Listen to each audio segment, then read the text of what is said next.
Jamhiriya mon bandiraɓe sehlaɓe heɗotoɓe radio Jowol Sare hande ko ñalawma alet nogas nayyi lewru août hitande ujunnaji ɗiɗi nogas joyi habruji moon e ɗemgal Pulaar titre uji men ɓurɗi mawnude ko toon to États-Unis hande keddoɗen ɗum noon ma en jaa toon to Washington kadi ƴeewen hono kanko Donald Trump plan o jogui joni pour neldude garduji walla militaire uji toon to Chicago e hawnaki toon to New York ɗum noon kadi ko haare hakkude républicain e démocrate en habruji men toon to États-Unis tugnade kadi eko yalti hono immigré ji e États-Unis gussima ɗum noon tugui janvier ha fayi juin ene wayno ko chiffre ji dokkaɗi ɗi henna ko sababude politique mo kanko Donald Trump ussima no fewi ɗum noon kadi ko wonande haraleɓe ko gueɗe ɗe moƴƴani e économie États-Unis ma en jokkodiri Tijani Niang joɗiniɗo en to Nouakchott e rokken élément mo jogui en ko fate coftal ɓalli ko ɗum woni titre uji meɗen hannde oɗo ñalawma dimanche nogas e lewru août hitande ujunnaji ɗiɗi nogas joyyi ma en gartu joni joni jaññiɗen e ɗiɗo titre uji radio jowarnade ha leydi garda ha Amérique ha France ha Sénégal ha Burkina ha Cameroun Afrique Amérique onon fof deftere radio Jowol garaje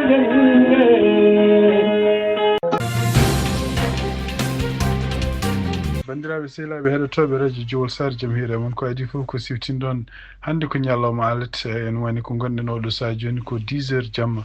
toon to New York toon to Chicago hawri ko 21 h jamma ɗum noon 9 h kihiɗe toon to Mauritanie hawri ko 2 h du matin habruji mumen no mbinɗen ni États-Unis tugnade ko yalti ha hande journal biyeteɗo radio France International ono kanko Donald Trump politique makko wonde yaltinde yimɓe immigré ji walla yimɓe ɓe ngala kayitaji États-Unis ene wayno waɗi impact mawɗo waɗi battande mawɗe ko fate population gonɗo États-Unis oɗo saha joni tugnade hande analyse mo Pew sana ɗi mbi wonde e nder lewru juin ɓe ɗon ɗiɓe mbi wonde ko leydi ndi joguino ko ken abbo e 52 million taw ko yimɓe immigré ji ɗum noon e wayno ko ɗum ɗo kadi ko hunde ustinde par ce que e nder lewru janvier ndeɗo hitande ene wayno ko ɓeɗon yimɓe gonno ko ɓeɗon yimɓe immigré ji o États-Unis gonno ko 53 million toɓɓere tati ɗum noon ko hunde ustinde no fewi ɗum ɗo fof noon ko sababude politique makko kanko Donald Trump e gueɗe ɗe o waɗi pour wiide wonde komo yaltina yimɓe immigré ji ɗo e États-Unis ɗum noon kadi ene wayno ko kanko Donald Trump o waɗi décision ngaji kewɗi e décision ngaji kewɗi ken waɗi ko waɗi jamiroje keno abbo e temedde ɗiɗi yamirode ɗum ɗo foof ko habde immigré ji walla habde politique immigré ji joguinoɗo e leydi ndi ko wawi wonde fof ɗum ɗo kadi tugnade hande oɗo galle biyeteɗo Pew sana ɓe mbi wonde ko ɗum ɗo kadi ko hunde nde ganduɗa kadi joguide battande bonɗe wonande économie saabu oɗo saha joni sibabude non seulement immigré ji nawteteɓe ɗi mais sibabude aussi kadi tarif jantuɗen o prix ji nana ɓeydo tidde kadi won gueɗe kewɗe ɗe ganduɗa gonnoɗe ɗo États-Unis nana ɓeydo nattude wadde ko hunde kadi koko jogori wadde effet ji mum walla battande muɗum négatif wonande économie leydi ndi ɗo e lebbi garoji walla ɗo e duuɓi garoji hande toon to Washington eko yalti e BBC hono kanko Donald Trump laamu makko nen fewnito oɗo saha joni toon to Pentagon neldude militaire uji toon to Chicago ɗum ɗon kadi e wiide Donald Trump ko gueɗe ɗe ganduɗa henna koye politique makko wonno pour wawde laɓɓinde ɗeɗe guuri ittude crime aji gonɗi hen ɗum noon e tugnade kanko gouverneur toon to Illinois ono biyeteɗo Pritzker o wi wonde kene wayno ko Donald woni koye crise mo wodani pour neddude militaire uji taw ko militaire uji ko ɗum ɗon ko dadiɓe fédéral neddude ɗum e guure surtout ko wayno Chicago noon o wi wonde ene waɗi ko kanko Donald Trump oɗo saha joni gueɗe ɗe waɗi ha to Washington hawo laɓɓini en wani ko crime joni ala toon ko ɗum o jogori wadde toon siftindon tan ko kanko Donald Trump neldi ken wona ujunnaji ɗiɗi garde national toon to Washington DC e ɗum ɗo kadi ko wawde habde godago yimɓe homeless en yimɓe wonɓe toon ɓe ngala galleji kono noon kadi ene wayno kadi ko wiide makko kadi ko sababude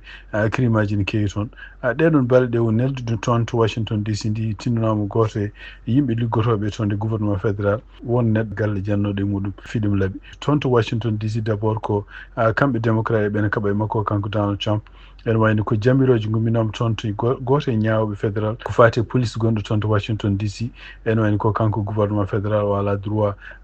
wadde oɗon liggey ko police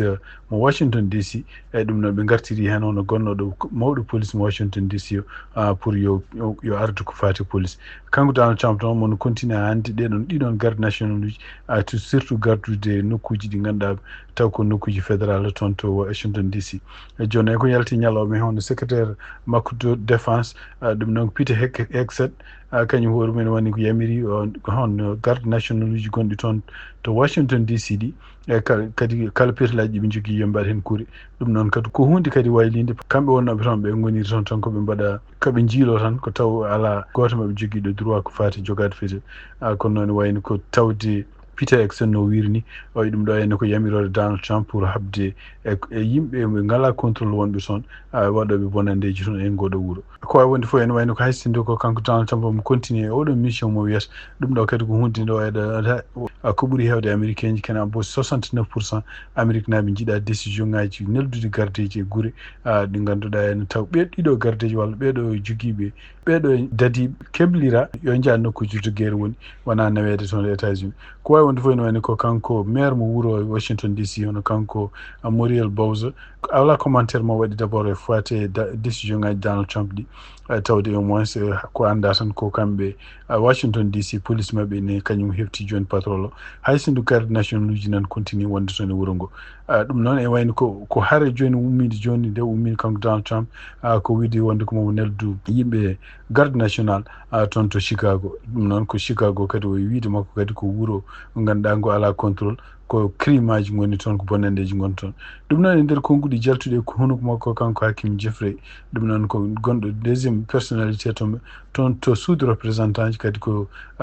député jaaɗo toon to New York o haali o wi wonde ko Donald Trump oɗo saaha joni woni koye wadde peeje foof ene sos crise. ɗum noon ko crise o ko kadi ko gueɗɗe ɗe ganduɗa henna kanko Donald Trump rokkude hoore makko justification pour wiide ko ɗum waɗi o neldi militaire uji e guure ɗe ganduɗa guure mawɗe surtout toon to démocrate ɓe goni. ɗum ɗon kadi ko hunde haalnode guila ko ɓooyi kanko Donald Trump provocation ngaji ɗi waɗatno toon to Californie e ɗi waɗi to New York ɗi waɗi to Washington DC balɓinde anni e makko ko wadde ɗum kala état ji ɗi ganduɗa kamɓe démocrate eɓe jogui toon walla guure mawɗe ɗe ganduɗa ko goni koye jimadi gouverneur uji walla maire uji démocrate en. ɗum noon e limti hen oɗo saaha joni hono toon to Los Angeles ne limti hen no Chicago no mbiɗen ni o ɓe yamirore mabɓe wonde ko mabɓe neldi toon garde national ɗeɗo balɗe ene limti hen toon kadi ko wayno New York ni ene limti hen kadi ko wayno Detroit en Michigan en ɗum ɗo fof ko gueɗe ɗe ganduɗa ene kanko Donald Trump woni koye donc e pour mabɓe kamɓe démocrate ɗum ɗo ko provocation ɗi ngaji ɗi o waɗata hawnaki kadi ko surtout henna so tawi won gueɗe ɗe o fewji ko fati woteji garoji hitande ujunaji 2016 pour wonande suɓade sarɗiyankoɓe ɗum noon donc ko haare kanko Donald Trump kadi omon ummini ɗum oɗo saaha joni hollude doole makko e ko fati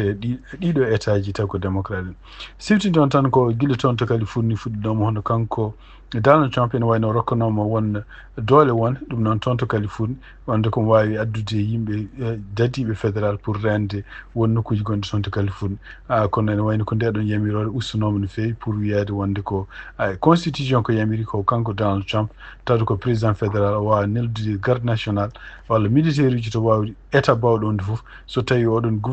gouverneur muɗum walla maire ngoɗon wuro walla autorité ji local oɗon nokku kañumen wona kañumen ñaagui walla jamirani. ko ɗum woni kadi ko jogori kewde hakkude makko koye kanko gouverneur mo Illinois walla maire mo Chicago kañum hoɗum saabu ɓeɗon ko fuɗɗiɓe portude plainte déjà taw koto kalmisade e galleji ñawoji taw ko galleji fédéral. habaruji men hande to États-Unis tuganade kadi ko yalti journal CNN hono kanko gouvernement makko kanko Donald Trump ene wayno koɓe ƴeftude décision kadi wiide wonde ko eɓe mbawi neldude hono kanko ko Kilmar Abrego Garcia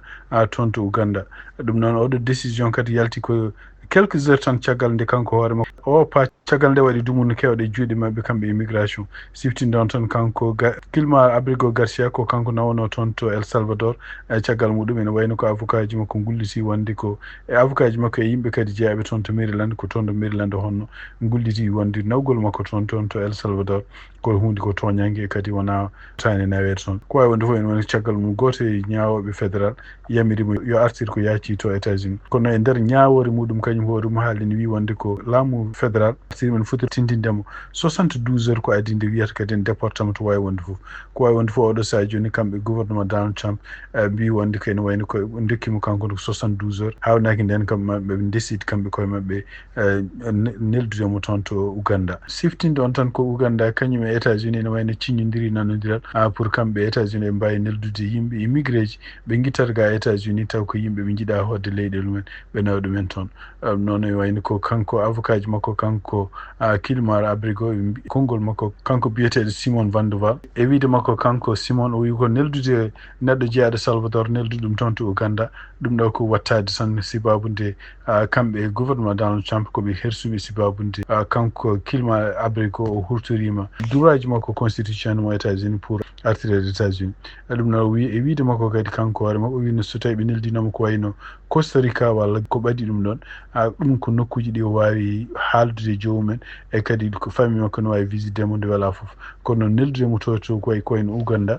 Uganda kadi e wiide makko kanko ɗo avocat leydi gandirandi kañum hoore mum ndi ɗoftaki haqqi namade e kadi ko nokku mo ganduɗa kanko Kilmar Abrigo o wawa haalde ɗemgal kaltengal ngal ɗum ɗo ko wona hunde justice ɗo e États-Unis ɗum ɗo ko hunde wattade Homeland Security en wayno ɓe jaltinoɗo décision ko ñande aljuma nde ko ñande aljuma nde kadi kanko hoore makko oppono e kaso toon to wonno toon to Tennessee ko wawi wonde fof ene fada andaka taw holkoɓe jogori ɗumen kono e wiide avocat ji makko kanko Abrigo ɗum ɗo fof ko forsudemo kanko Kilmar Abrigo Garcia forsudemo beela mo jaɓa wonde ko kanko tooñi par ce que won ñawore kadi o foti ñawede sibabude won gueɗe ɗe o wiya wonde o waɗi ɗo e États-Unis ɗum noon ko jolnude yimɓe otoji makko taw ko yimɓeɓe kadi ko wallude men ko fati immigration ko violation ngaji fédéral haqqillaji fof hen kuccito ƴewde hono kamɓe laamu Donald Trump holkoɓe mbadde sa e Kilmar Abrigo Garcia kabaruji e ɗemgal Pulaar e radio Jawol Sare habruji men international puɗɗorɗon ko toon to Gaza tugnade kadi Al Jazeera ko haali hono kamɓe Israël bombardement ji mabɓe surtout e bonnude wuuro Gaza tugnade hande Al Jazeera ko haali ɓe mbi ɓe bonni oɗo saha joni kene ɓuuri ujunere hoɗande ɗum noon ko toon to Gaza City ɗum noon e wayno ko kamɓe Israël e gardugol makko kanko Benjamin Netanyahu eɓene continue hande wadde peeje mabɓe pour nadde toon to Gaza occupé ngoɗo wuuro wiyeten ko Gaza wasde kadi heeɗade ko aduna fof haalata holkoɓe mbaɗata ko yooɓe dartino oɗo guerre tugnade hande Al Jazeera ko haali ɓe mbi wonde ko tuggi tan ñande 6 lewru août nde ɓe puɗɗi kamɓe koye mabɓe nadde toon Gaza City ene wayno oɗo saha joni en konte kene wona ɓuuri ujunere huɓere tugnade hande Al Jazeera ko haali ɓe mbi ko oɗo ñalawma tan hande dimanche ɓe mbaɗi kene wona 51 neɗɗo kadi ene wayno ko heege nana continue to Gaza sibabude kamɓe Israël ene wayno ɓe guddi henna kala nokkuji ɗi ganduɗa do ñamde natiranno ɗum noon ene wayno ko aduna ujunnaji neɗɗo nana continue seppuji mumen e aduna pour felde Israël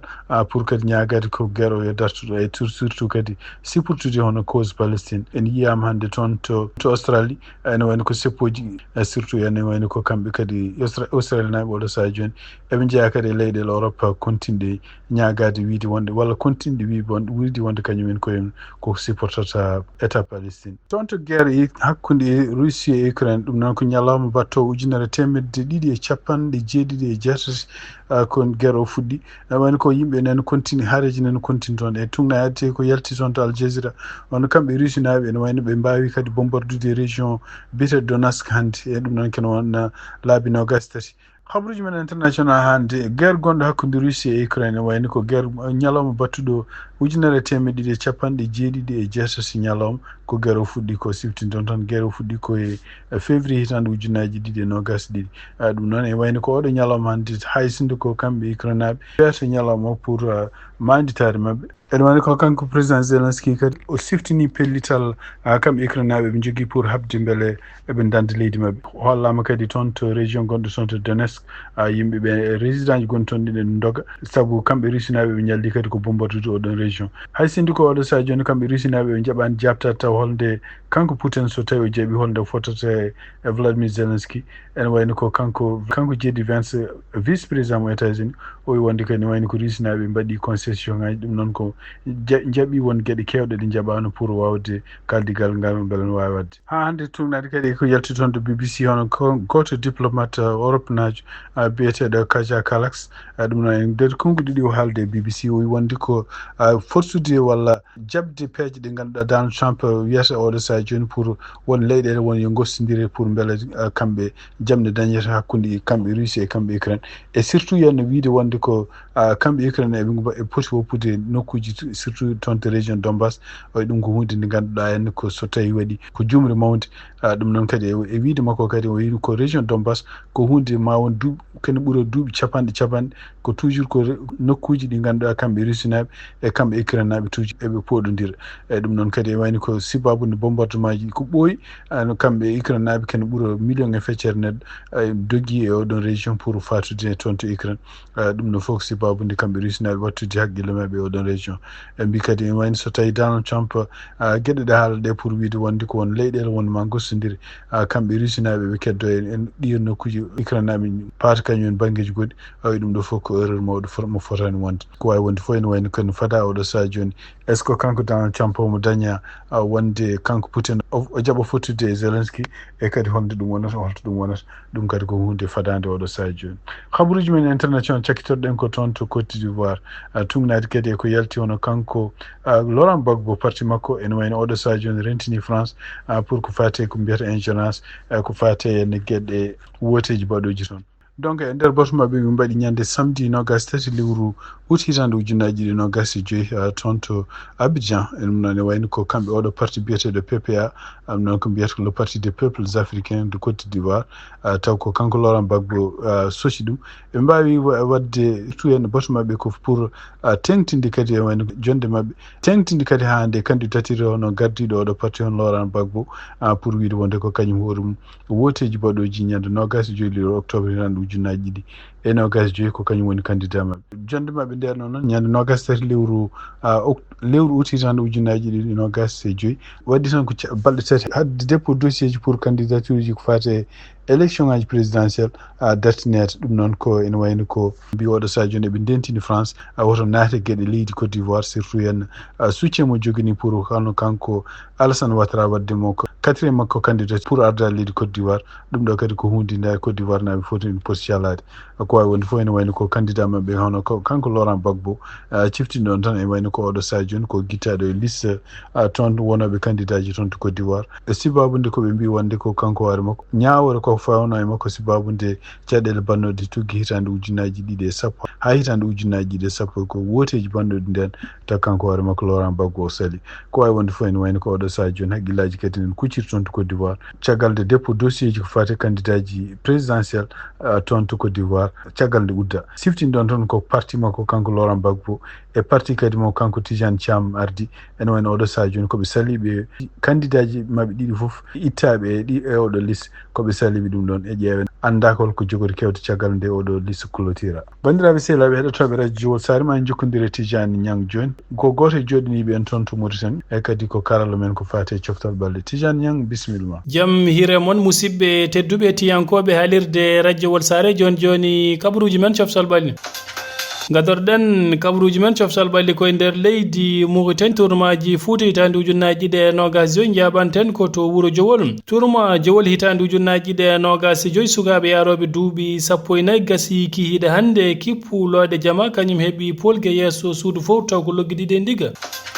to wuuro Seno Busoɓe tourma Seno cehilagal hitande ujunnaji ɗiɗi e 25 kihiɗe hande juude jeeri kañum heeɓi polgue yesso kippu Abdallah taw ko logguitate loggol gotol tourma wolum hitande ujunnaji ɗiɗi e 25 17e édition ñalawma hande kippu fondu kañum hiwdirno kippu garlol kiwidiral ngal wawi gasiri ko ɗekki 00 ñalawma janggo so woni 17h GMT ñaabino ma hiwdira kippu sorimale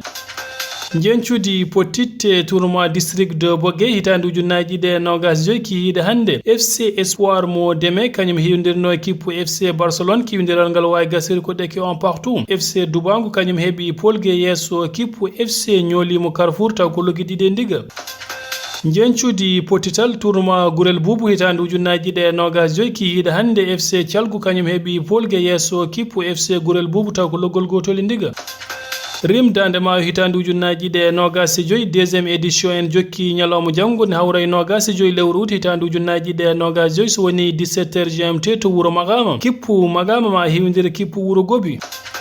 sen gumim to wuro magama duttoɗen ko to wuro jingue jokkodiren iba bilali sall hokken jencude championnat jingue hitandu ujunnaji ɗe nogas joyyi ko noon tigui hettiyankoɓe radio Jowol Sare championnat jingue jeeri 2025 ene jokki fettuɗo e stade Weyndu Bourmo jingue jeeri Tumbere hande nangodirno ko FC Yakare kam e FC Yindiawa sikkala ko FC Yakare fi FC Yindiawa 1-0 tawi marki bi Yakare o ko Samba Messine kanko marki contre son camp janggo so Allah jaaɓi yurno jiya kam e FC aran gueɗal ma so tawi en jeeyi ha toon to wuuro meɗen Ganki musidɗo meɗen Oumar Adama Diako o holliti en wonde hande dimanche hande o nangodirno toon ko FC Belel Mbarodi kam e FC Cuuc sikki ala ko FC Belel Mbarodi fi FC Cuuc debit a marki bituji FC Belel Mbarodi ɗiɗi ɗi foof ko on biyeteɗo Zakaria Sow Maka Sow marki bit FC Cuuc o ko on biyeteɗo e Zakaria wonno ko Iba Bilal Sall gila stade Weyndu Bourmo jingue jeeri Tumbere e radio Jowol Sare. ha joni ko fate kabruji coftal ɓalle e nder leydi Mauritanie jouruji ɗiɗi mo club sportif mo Sehil Babi ciñini contrat ñalawma hande to première division championnat mo leydi Mauritanie équipe ASC Pompier ko biteɗo Samba Diane e biteɗo Aboubacrin Idi ndiɗo mbaydi ari ko caggal hono attaquant mabɓe biteɗo Hassan siñinto club biteɗo FC Zeydan Moatar ono équipe nationale mo leydi Mauritanie ma fettu pottitte mum ɗiɗi qualification coupe du monde hitande ujunnaji ɗe nogas e jeegom hakkude mabɓe Togo wonata ko 5 lewru septembre équipe leydi Soudan du Sud wonata ko 9 lewru septembre ɗeɗo pottitte ɗiɗi jogori juude ko to wuro Nouadhibou gudiren kabruji men coftal ɓalli jencude championnat ji dunde Europe gadorɗen ko championnat mo leydi Angleterre Premier League Manchester United kañum hiwdirno équipe Fulham kiwidiral ngal wawi gasiri ko ɗekki on partout Crystal Palace kañum hiwdirno équipe Nottingham Forest kiwidiral ngal wawi gasiri ko ɗekki on partout championnat mo leydi Espagne pottitte ñalawma hande Espagnol Barcelone kañum hiwdirno e Real Sociedad kiwidiral ngal wawi gasiri ko ɗekki do partout Villarreal kañum heeɓi Paul Gueye équipe Giron mo international mauritanien Daouda Camara taw ko loggi joyi ndiga équipe Real Madrid kañum heeɓi Paul gu ko ɓoyani ko e yesso équipe Real de Valladolid loggi tati ndiga jencude championnat mo leydi France Ligue 1 pottitte ñalawma hande Lille kañum heeɓi Paul Gueye équipe Monaco taw ko loggol gotol e ndiga loggol Lille ngol wawi addude ɗum ko Olivier Giroud Lens kañum yeehe nder terrain Le Havre fi ɗum loggi ɗiɗi e loggol gotol Toulouse kañum heeɓi Paul Gueye équipe Brest loggi ɗiɗi e ndiga Strasbourg kañum heeɓi Paul Gueye équipe Nantes taw ko loggol gotol e ndiga Lorient kañum samti équipe Rennes loggi nayyi e ndiga gudiren kabruji men pottitte championnat mo leydi Angleterre ñalawma janggo so woni 19h GMT Newcastle ma hiwdir équipe Liverpool kabruji men coftal ɓalli ko ɗo kaaɗi en calmini hettiyankoɓe haalirde radio wolto mbawi wonde fof Tijane Niang a jarama bandiraɓe sehlaɓe heɗotoɓe radio Jowol Sare ko ɗi kabruji min jogon noon hande oɗo ñalawma dimanche hawri ko nogas nayi lewru wuti hitande ujunnaji ɗiɗi e nogas joyyi ko musidɗo mon Amadou Touré halduno e mon en ballodiri e oɗo journal hono Tijane Niang joɗaniɗo en toon to Nouakchott on jarama